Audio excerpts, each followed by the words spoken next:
My name is Robin Brewer, and this paper entitled Envisioning Equitable Speech Technologies for Black Older Adults was written with my colleagues Christina Harrington and Courtney Heldreth.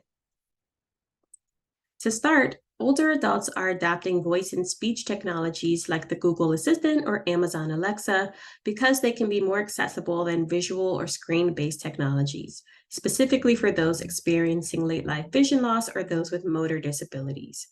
These disabilities can make it hard to see a screen on a computer or mobile device or navigate with a small keyboard or touchscreen. Beyond disability, older adults can also perceive interacting by voice to be more personal than by text. However, technology is not neutral. Older adults can face challenges with voice technologies when age intersects with other identities like race and ethnicity. Christina Harrington's prior work shows how Black older adults feel as though they have to modify how they speak so that voice technologies can understand them when searching for health information, or essentially engage in code switching. Other work has described challenges Black people experience with voice technologies, showing that the average word error rate across voice assistants is much higher for Black speakers than white speakers. Which leads us to the question of not only is this fair, but more importantly, what is fair? When starting this project, we looked to fact literature to learn how researchers define fairness. And much of the definitions are quantitative in nature, using formulas to define fairness, or more recent concepts like group fairness to define how fairness can be different depending on subgroup characteristics. Motivated by work that recognizes that fairness is not universal, calls for community-based approaches to fairness, and calls to understand AI harms beyond fairness, we posed two main questions in this work. One, how do Black older adults expect voice technologies to respond in equitable and culturally responsive ways? And two, how do Black older adults operationalize fairness, representation, and inclusivity with voice in AI technologies? To do this research, we partnered with the Healthier Black Elder Center in Detroit, Michigan. Christina and I have both worked with this center previously, as their goal is to involve more Black older adults in research to create more equitable outcomes that consider race, ethnicity, and age.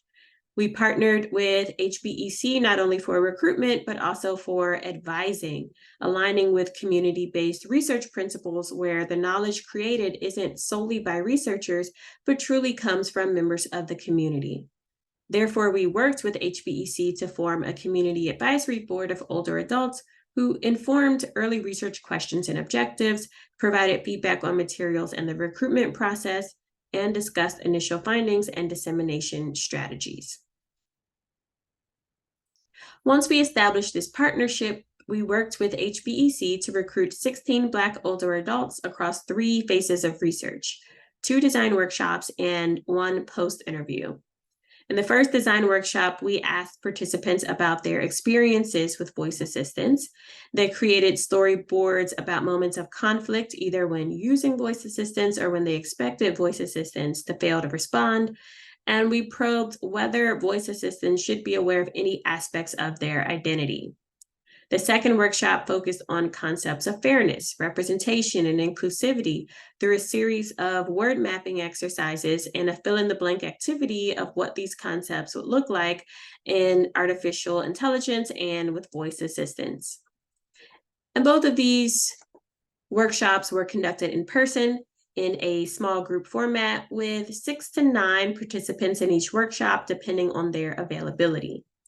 Shortly after these workshops, Christina and I conducted individual remote post interviews with participants and asked about any additional content they wanted to share outside of the group setting. Next, I'll discuss 3 main findings regarding low expectations for voice technology to understand cultural and regional knowledge, the desire for these technologies to mitigate cultural dissonance, and disagreement around equity in voice representation. We ask you to refer to our paper for details and for additional findings. From activities in the first workshop, participants described how they knew voice technology could work well for questions about directions, facts, and controlling music playback, but that they had low expectations for voice assistants to appropriately respond to questions about cultural and regional knowledge or facts. For example, two participants engaged in a role playing exercise during the storyboarding activity and stated that Alexa might not know, quote, all the cultural stuff. A person could ask it, what is Juneteenth?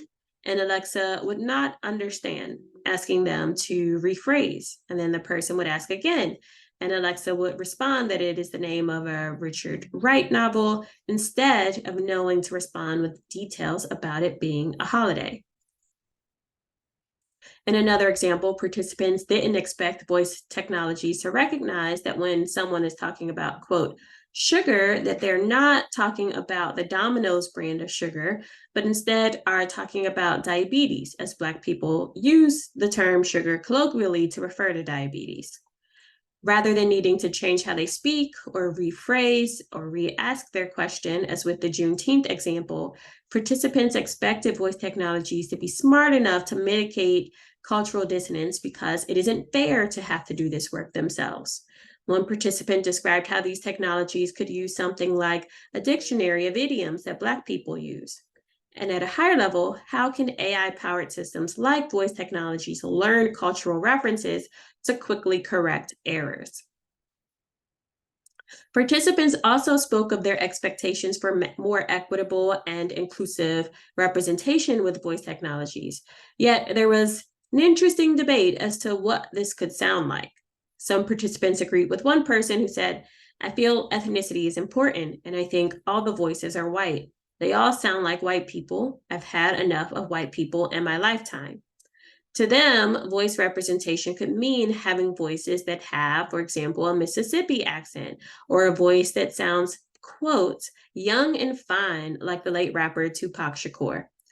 On the other hand, there were concerns about how to represent Black sounding voices well.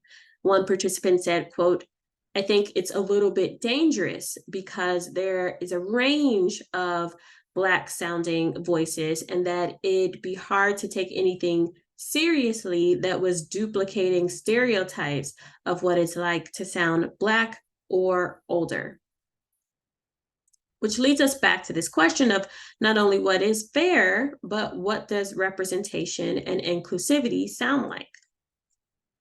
From these design workshops, we learned that it essentially means authenticity, representing the range of one's identity genuinely. So how can systems, and not only speech technologies, but other AI systems incorporate authenticity? Well, first, they can allow groups such as Black older adults to manually train systems, for example, inputting terms into a dictionary of idioms. And participants liked this approach because it mitigated privacy concerns they had with always listening or always learning approaches. And second, although several participants wanted voice technologies to match their speech based on identity characteristics like gender, age, or ethnicity, they also described how there should be boundaries of how much identity information users should either manually disclose or machines should learn automatically. And this raises open questions about what the research community thought was best for large scalable systems, more automated learning approaches, and instead encourages us to think about smaller community-based approaches to not only fairness, but also representation and inclusivity so that AI systems can be more authentic. Thank you.